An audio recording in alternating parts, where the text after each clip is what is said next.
अस्सलाम वालेकुम। उम्मीद है कि आप सब खैरियत से होंगे। आज कश्मीर डे मनाया जाता था पाकिस्तान के अंदर और अभी भी टेक्निकली मनाया जाता है।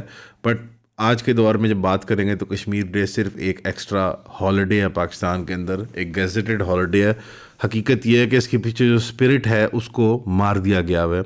और खौफनाक बात जो है वो ये है कि किसी एक्सटर्नल पावर की मदद से नहीं, बल्कि हमारी रियासत ने खुद इस स्पिरिट को थ्रॉटल कर दिया, उसका गला घोंट दिया पाकिस्तान के अंदर। आर्टिकल 370 की एब्रोगेशन के बाद और कश्मीर का स्पेशल स्टेटस छिनने के बाद से भी, जबकि मजालिम, इंटरनेट ब्लॉकेड, हर किस्म की चेक पॉइंट्स पे हरासमेंट वगैरह वगैरह, इंक्रोचमेंट्स, सेटलर टूरिज़्म और शराब के अड्डे और नाच गाने के अड्डे और कश्मीर की वेरी फैब्रिक जो है माशरत की, उसको चेंज करने की कोशिशों के बावजूद हमारे यहाँ से मजम्मत की बस यही है कि हम कश्मीर डे मना लेंगे, जुम्मे के बाद 5 मिनट खड़े हो जाएंगे, एक आधी वीडियो बना लेंगे and that sort of thing.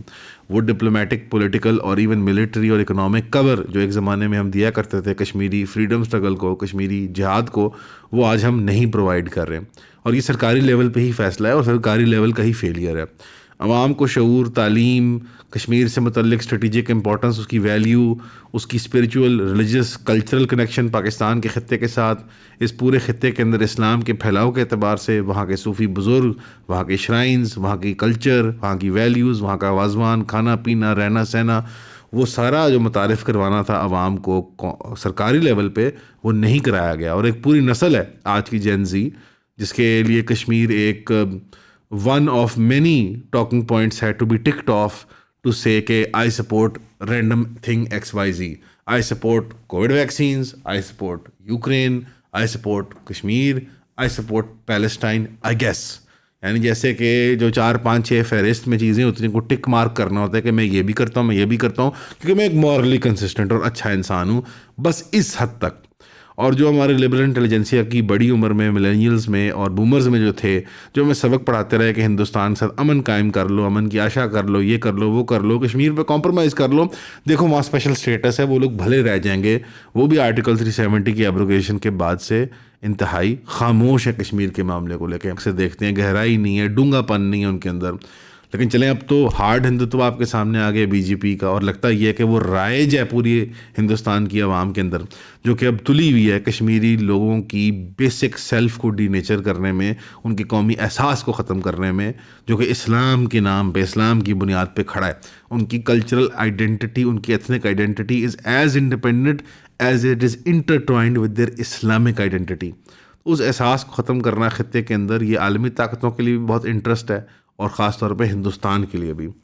इसके बावजूद मैं ये फिर भी कहूँगा कि अभी भी मौका है, रियासत जो है अपना वो अलाइनमेंट ठीक कर ले, आवाम को वो शऊर, वो तालीम, वो ड्रामे, वो फ़िल्में, वो गाने तराने, वो स्कूल के अंदर एजुकेशन, वो निसाब के अंदर एडिशंस, जुम्मे के खुतबात, मजहबी प्लेटफॉर्म्स के ऊपर गुफ्तगू, वो स्ट्रेटिजिक कॉन्फ्रेंसेस बच्चों के लिए, नौजवानों के लिए, जहाँ पे वो समझ सकें, ताकि एक नस्ल दोबारा खड़ी हो सके जो कश्मीर के मामले को कुछ संजीदगी के साथ ले, जो कि पाकिस्तान की शहरग वाक़ईतन है। आज हिंदुस्तान के अंदर एक वोटिंग प्लेटफॉर्म कश्मीर है। बिहार के दूर दराज इलाकों में जहाँ पे गटर टॉयलेटों के मसले हैं, वहाँ पे वोटर पूछता है कि कश्मीर के मामले में कौन इंडिया के हक़ में तकड़ा है। वो मोदी जी हैं मिसाल के तौर पे, या वो कांग्रेस वाले हैं, या फलाने वाले हैं।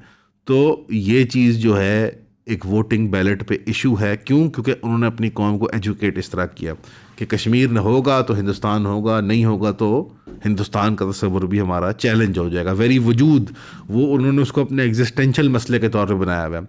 हमने तो प्रेस्टीज का मसला भी नहीं बनाया हुआ। ये वही पाकिस्तान है जहाँ पे जब सैयद अली गिलानी रहमतुल्लाह अलैह कहते थे कि पाकिस्तान हमारा है कलमे की निस्बत से, इस्लाम की निस्बत से, तो जनरल परवेज़ मुशर्रफ जो हमारे मुक्के लड़ाने वाले डिक्टेटर थे, वो कहा करते थे कि बुढ़ा ये सठिया गया, इसको कोई चुप कराए। नाउज़ुबिल्लाह, माज़अल्लाह। मतलब ऐसे बुज़ुर्ग जिनकी वफ़ा, जिनकी मेहनत, जिनकी जिहाद, जिनकी स्ट्रगल की मिसाल आज के दौर में मिलती ही नहीं है। 19वीं 20वीं की सदी में उठा लें, आपको इतने कीमती लोग मुसलमानों की दुनिया की तारीख़ में बहुत कम मिलेंगे। तो ऐसे कीमती शख्स जिन्होंने जेलें काटी, मारे खाई, हर किस्म के पॉलिटिकल स्ट्रगल में पार्टिसिपेट किया कश्मीर की हुर्रियत की खातिर और पाकिस्तान के साथ उसको शामिल करने की खातिर, तो हम उनको भी डिसोन कर दें तो हमारे से बड़ा कोई बेवकूफ़, अहमक और बगैरत नहीं हो सकता। तो आज स्टेज पे इसलिए आए हैं क्योंकि हम मुशर्रफ साहब के नाइटमेयर में रहते हैं। Welcome to Pakistan first, Pakistan is first because Pakistan is first because Pakistan is first.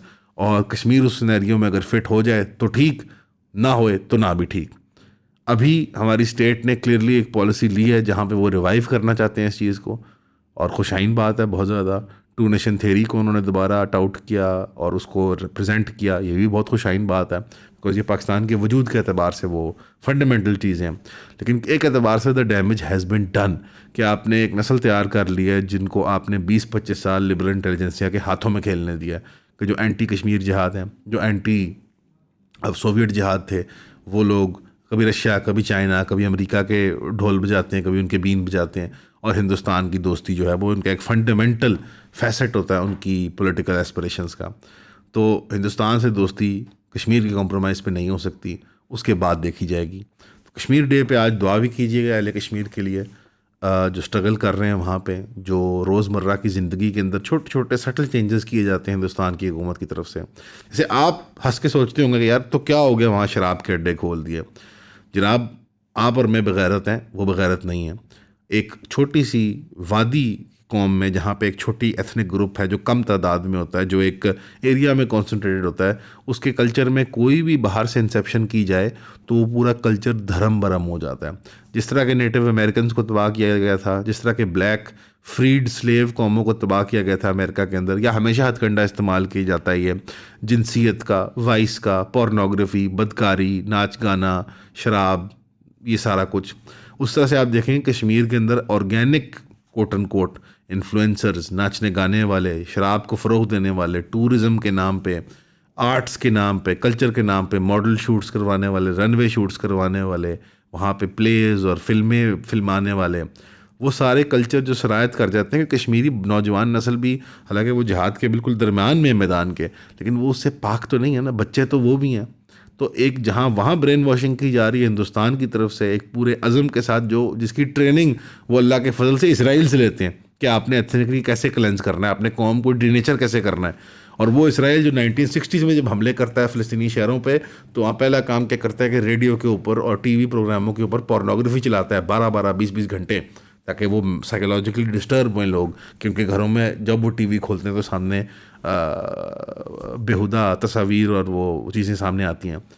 तो यही टैक्टिक्स वो इस्तेमाल कर रहा है, कौम को डीनेचर कैसे करना है, डीमोटिवेट करना है, डीमोरलाइज कैसे करना है, मर्दों को अलग आइसोलेट करना है, औरतों को अलग आइसोलेट करना है, औरतों को फेमिनिज्म के नाम पे, एम्पावरमेंट के नाम पे आपने कैसे उभार के एक एट ऑड्स ले आना है कि रादर देन मर्द और औरत एक जमात बन के, एक यूनिट बन के, फैमिली यूनिट बन के सामने आए और हिंदुस्तान का मुकाबला करें, वो अलग अलग पाशा पाशा हो जाएं, टुकड़ा टुकड़ा हो जाएं, और औरत अपनी इनफरादियत के अंदर अपना कद बहुत बढ़ा ले और मर्द के बराबर खड़ी हो जाए, फिर उसको मुकाबला देने लगे, तो कश्मीर स्ट्रगल कहाँ की गई? अब तो इंडिविजुअल स्ट्रगल होगी कि मेरे राइट्स, मेरा ये, मेरा वो, मेरा फलान। तो ये स्क्वीनिंग करते रहेंगे पाकिस्तानी लिबरल्स और इंटेलेक्चुअल्स, और हम कश्मीर का पूरा सौदा खो बैठेंगे। एक पूरी नस्ल है पाकिस्तान में जो 25-30 बिलो है, उनको पूरी तरह से री एजुकेट करने की ज़रूरत है। हिंदुस्तान की एट्रॉसिटीज़ हों, हमारा हिस्टोरिकल क्लेम हो कश्मीर के ऊपर, और उनकी साइकी के अंदर, इज्तिमाई साइकी के अंदर गटर, रोड, गटर के ढक्कन, बिजली की फराहमी, बसंत डे और ये सब बकवासियात से बढ़ के कश्मीर को बैलेट के ऊपर लेके आए। साबित करें कि आपका नौजवान कोई 2 टपन्स गिव करता है, 2 आने गिव करता है about the idea of a Kashmir, it being a part of Pakistan, और at the least being an independent Muslim nation. बड़ी मेहनत है, करने वाले करना चाहेंगे तो कर भी सकते हैं, लेकिन जिस तरह से सूरत हाल लग रही है, आई डोंट थिंक कि कुछ संजीदगी से इसको ले रहा है। बहरहाल हम दुआ करते हैं, हम सपोर्ट करते हैं, अल्लाह करे कि ये मामला पाकिस्तान के हक़ में आए, वरना कश्मीरी लोगों की हुर्रियत और आज़ादी जो है उसका मामला अल्लाह ही तय करेगा, आप हिस्सा डालें या ना डालें। जॉर्ज ऑरवेल के नॉवल 1984 और क्रिश्चियन बेल की साइफाई एक्शन मूवी इक्विलिब्रियम के दरमियान क्या कॉमन है? इमीडिएटली देखते हैं तो लगता है कुछ भी नहीं, लेकिन जब गहराई में जाते हैं तो पता लगता है कि ये दोनों थीमेटिकली एक चीज़ के बारे में, वो है डिस्टोपियन गवर्नमेंट, जिसको बिग ब्रदर भी कहते हैं, जो बिग ब्रदर जो हमेशा देख रहा होता है आपको। बिग ब्रदर का चर्चा तो बहुत है आजकल पाकिस्तान के अंदर, लेकिन इस तरह के कॉम्प्लिकेटेड थीम्स को समझने के लिए हमने द क्लब बनाया है, क्योंकि पहले तो सिर्फ एक बुक क्लब हुआ करता था पिछले 1-1.5 साल के लिए, लेकिन अब हमने उसको एक यूनिवर्सल क्लब बना दिया है। इसके अंदर किताबें, popular films, documentaries, articles, published papers, इन सारों का मजमुआ बना के हम thematically month to month complex ideas को एक ग्रुप सेटिंग के अंदर एक कम्युनिटी के साथ समझने की कोशिश करते हैं। तो अगर आप ज्वाइन करना चाहते हैं eonpodcast.com पे जाएं और अपनी मेंबरशिप परचेज करें ताकि हम जुमे के जुमे आपसे मुलाकात कर सकें। सी यू देयर इंशाल्लाह। इस ज़मन में ऑनलाइन मैं नौजवानों को बार बार ये रिपीट करता हूँ, हिंदुस्तान के मुसलमानों में, कश्मीर के मुसलमानों में अपने फ्रेंड्स बनाएं, फोरम्स के ज़रिए उनकी स्कूल की फ़ीस अदा किया करें, उनके पेपरों की फ़ीस अदा किया करें, जिस तरह आप दोस्तों में करते हैं आपस में, उनकी निजी प्रॉब्लम्स, फीलिंग्स, एहसास, कैफियत डिस्कस करें। पेन पैल्स बनाएं, उनके साथ आप सोशल मीडिया नेटवर्क से बरादराना ताल्लुक़ बनाएं। अपने मजहबी दर्स में आप जाते हैं उनको भी दावत दें कि वो जूम और ये स्काइप वगैरह से आ जाया करें। जो आपके त्यौहार, मेले, ठेले, खुशियाँ होती हैं उसकी तस्वीर, उसकी वीडियोज़ उनके साथ शेयर किया करें। अभी बसंत आ रही है, एक खुशी का मौका है। जो कश्मीरी स्टूडेंट्स यहाँ पे मेडिसिन या इंजीनियरिंग वगैरह पढ़ने आए हुए हैं, लाहौर के किसी हॉस्टल में रह रहे हैं, तो उन्होंने मेरा बर्तन भी वापस करना है अभी। तो हमारे कुछ प्यारे दोस्त हैं कश्मीरी भाई, तो अब 2 हफ्ते हो गए उनके पास मेरा बर्तन है। मेरी वालदा भी वो रिक्वेस्ट कर रही है कि बर्तन वापस कर दिया जाए, उसमें पालक पनीर थी, तो अब आपने खा लिया तो बराए करम वो बर्तन भी वापस करते हैं। बट नहीं, मजाक के अलावा आपके दोस्त यार करीब आपके हॉस्टल में, मैं आपको यकीन दिलाता हूँ, मेडिकल या इंजीनियरिंग के बहाने से यहाँ पे कश्मीरी बच्चे बच्चियाँ आए हुए हैं। वो यहाँ क्यों आते हैं? तालीम का मेयार कोई आला नहीं ज़्यादा हिंदुस्तान से। जो कश्मीर में मुहैया जो या फ़राहम जो तालीमी इदारे हैं हिंदुस्तान के, उनसे बेहतर नहीं है सेकुलर एतबार से देखा जाए। लेकिन यहाँ पे वो इस पाक सरज़मीन का हिस्सा बनने आते हैं, कुछ इंजॉय करने आते हैं, अपनी जवानी के 4-5-6 साल वो यहाँ सांस ले सकें, खुल के गोश्त खा सकें, दोस्तों यारों के साथ बैठ सकें, वो they want to take a feel of this. और उनमें से कई में से जब मैंने बात करता हूँ तो उन्होंने बड़ी खौफनाक मुझे एक बात बताई कि मैं क्या मांगते हैं रिश्तेदार को, हलवा, कोई मिठाई, कोई चीज़, वो कहते हैं यार पाकिस्तान की मट्टी ला के दो हमें। और ये कोई फ़िल्मी बात नहीं है, ये कोई शायराना या रोमानवी अंदाज में वो बात नहीं करते, दे रियली बिलीव इट।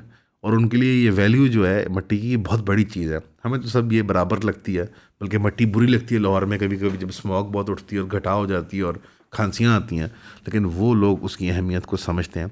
तो आपने रीच आउट करना है, कोशिश करनी है, बातें नहीं करनी।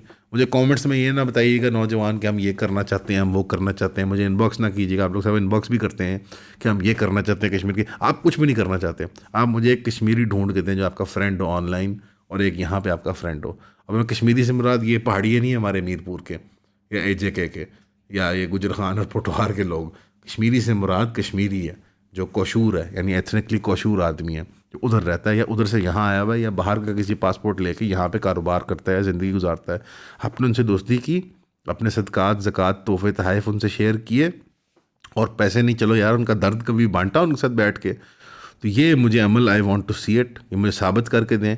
तो आपको हम ईऑन पे भी स्पॉन्सर करेंगे और आपको साथ हम पेट्रोनाइज करने की कोशिश करेंगे, मशवरा भी देंगे। ये कुछ फिर आप करेंगे तो फिर बात बनेगी। बाकी ये बैलेट पे वोटिंग इशू के तौर पे बन के आता है तो रिमेन्स टू बी सीन।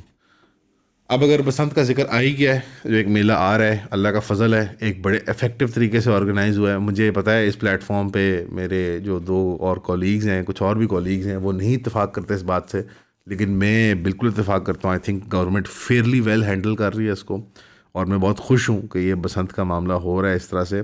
इसके बावजूद के लोग ज़ख्मी भी होते हैं और होंगे, अल्लाह ना करे। लोग पहले भी फौत हुए हैं और भी लोग फौत हो सकते हैं पोटेंशली। नॉट टू मिनिमाइज़ के अमवात या डेथ्स या इंजरीज़ कोई कम चीज़ होती हैं उन फैमिलीज़ और उन अफराद के लिए, बट दुनिया में इस तरह के मेले ठेलों के अंदर, बड़ी गैदरिंग्स के अंदर हादसात हो जाते हैं। बट द पॉइंट इज़ कि उसको आप जितना अच्छी तरह मैनेज कर सकें, जितना अच्छी तरह ऑर्गेनाइज़ कर सकें तो बेहतर है। जुमा, हफ्ता, इतवार ये मेला चलेगा। एहतियात कीजिएगा, अपने प्यारों का ख्याल रखिएगा। बट मैं इसमें एक बात करना चाहूँगा, सरकार तो ओवर मैनेज कर रही है कि ड्रोन सरों पे उड़ेंगे और डोरों पे ऐसे होगा QR कोड, और गुड्डी पे ऐसे QR कोड होगा और फलाना होगा। मतलब उन्होंने फैसलाबाद और गुजरांवाला से एक्स्ट्रा डॉक्टर्स बुला लिए हैं इमरजेंसी पे ऑन कॉल के लाहौर के अंदर अवेलेबल होने चाहिए। सारी बात है, वो मरकज़ है इस मेले का, तो यहाँ ज़्यादा लोग ज़ख्मी होने का चांस है। इसी तरह उन्होंने ये वट्टा सट्टा करके कि आप अपनी PHA वालों के साथ मिल के आप अपने एडवर्टाइजमेंट लगा लें, खूबसूरती कर लें, और उसके बदले में आप हमें फ्री राइड्स दे दें। मिसाल के तौर पे इन ड्राइव और येंगो वालों की तरफ से ये पैकेज आया कि 6,000 रिक्शे और 60,000 कैब राइड्स जो हैं वो 24 मेजर राउट्स पे लाहौर पे 8-8 किलोमीटर के फासले के लिए आपको फ्री मिल जाएंगी। बहुत अच्छी बात है। तो इस तरह के सौदे प्राइवेट पब्लिक पार्टनरशिप में अच्छे ही साबित होते हैं कि बड़ी कंपनियां जो हैं वो खूबसूरती वगैरह कर देती हैं, उसके बदले कुछ उनको एडवर्टाइजमेंट मिल जाती है, उसके बदले वो अपनी बोतलें, चिप्स, बर्गर, पिज़्ज़े, अपनी राइड, जो भी चीज़ वो बेच रहे हैं उसको वो कुछ देर के लिए फ्री या डिस्काउंटेड रेट पे कर देते हैं। ये बहुत अच्छी चीज़ें हैं। सरकार जो स्टेप्स ले ली जनरली बहुत अच्छे हैं। कुछ जो हैं वो स्टेप्स ज़रा सी अलामत जो बनते हैं वो एक ड्रकोनियन बिहेवियर के हैं। वो क्या है, ये अजीब सी बात है थोड़ी सी, मुझे मतलब मैं करना चाहता हूँ ज़रूर ये आपसे, कि आप जब तक अच्छा बिहेव नहीं करेंगे तो मेला इफेक्टिवली नहीं होगा। हमारे अंदर ये क्या ख्वाहिश होती है कि हर चीज़ सरकार आके कर दे। अब जब सरकार ने कहा कि हम ऊपर ड्रोन उड़ाएंगे कि लोग इलीगल गुड्डे तो नहीं उड़ा रहे, ये क्या अजीब व गरीब सी ख्वाहिश है कि एचडी के अंदर कॉन्स्टेंटली मतलब सेफ सिटी प्रोग्राम में कोई 15-20 अफसर बैठ के हमारी छतों को देख रहे होंगे। मैं नहीं कहता हमने छतों पे आके नहाना है या हमने को मतलब हम बेपर्दा होके आ जाएंगे, हमारे घर की औरतें आ जाएंगी, बट मेरा छत है, मेरी प्राइवेसी है। क्या जो इतना बड़ा खेल बसंत का, क्या भी सही बात है, एक पब्लिक ट्रस्ट पे चलता है ये खेल। अगर आप डोर को ऐसे नीचे खींचें, क्या कहते हैं उसको, पेचे को ऐसे मारें, तो अगले की गुड्डी कट जाएगी ना। लेकिन ये हम नहीं करते ना। बुनियादी असूल ये है कि हम गेम ऐसे खेलते हैं कि चीटिंग ना हो। यानी अगर आप में से किसी ने बसंत नहीं खेली हुई, गुड्डी नहीं उड़ाई हुई, पहले आपको मैं समझा नहीं पा रहा, कोई टेक्निकल नाम होता है उसका जो इलीगल मूव होती है, हाथ मारना जैसे होता है। अगर आप हाथ मार दें ऐसे करके जब पेचा लगता है तो गुड्डी मुखालिफ की कट जाएगी। बट द फैक्ट कि आप हाथ नहीं मारते, कि हज़ारों लाखों लोग इस इज्तिमाई खेल के अंदर हिस्सा लेते हैं ऑन द पब्लिक ट्रस्ट के, हाथ नहीं मारा जाएगा। टेक्निकलिटी से सफाई के साथ ही पेचा दे के अगले की डोर काटी जाएगी। यही खेल है ना बेसिकली। तो अगर इतने बड़े पब्लिक ट्रस्ट पे ये खेल चल सकता है तो हमें सोचना चाहिए हमारे में से कौन से ऐसे अनासर हैं जो इसमें इतने राउडी हो जाते हैं, इतने बदतमीज़ी करते हैं कि वो ऐसी डोर ले आते हैं जिससे लोग कत्ल हो जाते हैं। क्या हर चीज़ सरकार आके मैनेज कर सकती है? और मज़ीद सवाल, क्या उनको करना भी चाहिए? यानी ड्रोन उड़ेंगे और QR कोड होगा और ये होगा और एग्जैक्टली 11:59 के ऊपर सारे इंसान के बच्चे दोबारा बन जाएंगे। ये 3 दिन के लिए द पर्ज हो रहा है। यानी एक फ़िल्म जो आई थी अजीबो गरीब सी अमेरिकन, द पर्ज, उसके अंदर ये होता था कि सारा साल जो है लोग बड़े अच्छे बन के रहते थे, एक दिन के लिए 24 घंटे के लिए सब कवानीन ख़त्म हो जाते थे, जो कत्ल, चोरी, डकैती, मारना पीटना करना कर लो एक दूसरे को। तो ये द पर्ज वाली चीज़ क्यों बननी है कि सारा साल सेफ सिटी प्रोग्राम, कैमरे से आपको ट्रैफिक को ये कर लेगी और वो कर लेगी और गटर के लिड पे QR कोड होगा और फलाना होगा। यानी इनके बारे में हम सोचते हैं इन चीज़ों के बारे में कि जिस ड्रकोनियन हद तक हमारी सरकार हमारी लाइफ को कंट्रोल करना चाहती है, कि बसंत के दिन भी हमें वो छोड़ नहीं दी कि तुम ऐसे ड्रोन को देखो और इशारा किया करोगे कि भाई गुड्डी भी इमरान खान नहीं बना हुआ, या हम वो गाना नहीं बजा रहे जो गैर मुनासिब समझा जाए, या फलाना हो या टींग हो। तो ये कुछ मॉडर्न नेशन स्टेट के बारे में भी कुछ एस्पेक्ट्स हैं कि बसंत जो है एज अ मेला, उसमें सेलिब्रेट करने वाली चीज़ होती थी वो मोहल्लेदारी होती थी। वो छत टू छत, मोहल्ला टू मोहल्ला, गली टू गली, आपकी आपस में कोऑपरेशन, कोऑर्डिनेशन। कहीं इधर तिक्के बन रहे हैं तो उधर ठंडी बोतलें मुहैया हैं, फ्री एक्सचेंज होता था, कमोडिफिकेशन का इतना एलिमेंट नहीं होता था। हम बहुत खुश हैं कि बड़ी कंपनियां इस तरह आके खूबसूरती वगैरह कर रही हैं, बट ये सोचना चाहिए कि सारा कुछ बड़ी कंपनी और सरकार के दरमियान तय होगा। तो जिनका ये मेला था आम लोगों का, ये एक गरीबों का खेल है ना। गरीब है 25-30 रुपये में आप गुड्डी उड़ा सकते हैं, 5 रुपये की उस ज़माने में गुड्डी आ जाया करती थी। तो अब इतना उसके ऊपर ओवरहेड कॉस्ट डाल दिया है कि अब जब पिन्नों की बात हो रही है तो 6-7 हज़ार रुपये की, कितने का जी पिन्ना? 9,000 8,000 रुपये का। तो जो चीज़ चंद पैसों में हो जाया करती थी वो अब इतनी बड़ी कॉस्ट के साथ हो रही है।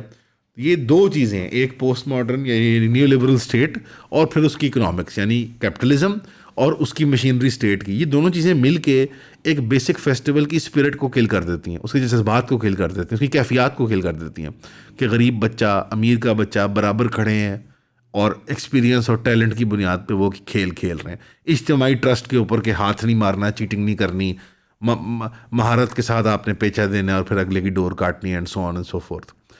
अब उसके अंदर हर एस्पेक्ट को सरकार पुलिस करेगी क्या? हर एस्पेक्ट एक बड़ी इन ड्राइव या येंगो या कोका कोला या पेप्सी को आके मैनेज करना होगा कि प्यास लगेगी तो बोतल उनकी मुहैया है, यहाँ से चल के वहाँ जाना है तो गाड़ी उनकी सामने आके पहले खड़ी हो जाएगी, उनका रिक्शा।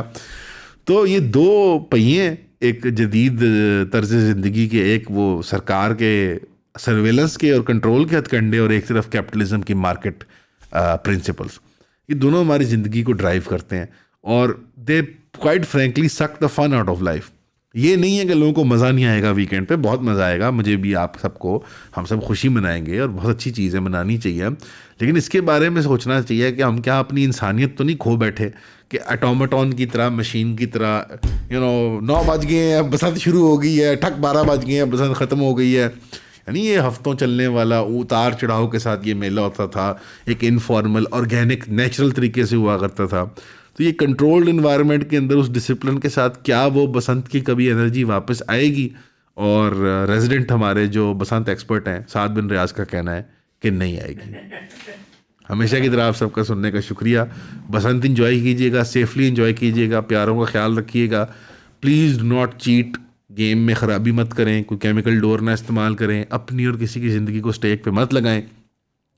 बाकी ये है कि हमारा ही मेला था, अब वापस हमारे उसमें आ गया है कल्चर में और हमारे वो पंजाब के उसमें, तो इसे सेलिब्रेट कीजिएगा, इन्जॉय कीजिएगा और थोड़ा सा सरकार को भी समझाइएगा जहाँ जहाँ समझा सकते हैं कि सर कंट्रोल नहीं कर सकते, या मैडम इसको कंट्रोल नहीं किया जा सकता, इसको मिटिगेट किया जा सकता है। और जब कोई ख़राबी आए तो ये सरकार पे मुद्दा मत डालिएगा। मैं really, this is one of those cases जहाँ तारिक साहब और उसर साहब डिसएग्री कर सकते हैं, मैं सरकार पे ब्लेम नहीं डालूंगा। Let people make their own decisions, conduct their own affairs, अपना मेला खुद ही कंडक्ट करें। हमेशा की तरह सुनने का शुक्रिया। अस्सलाम वालेकुम।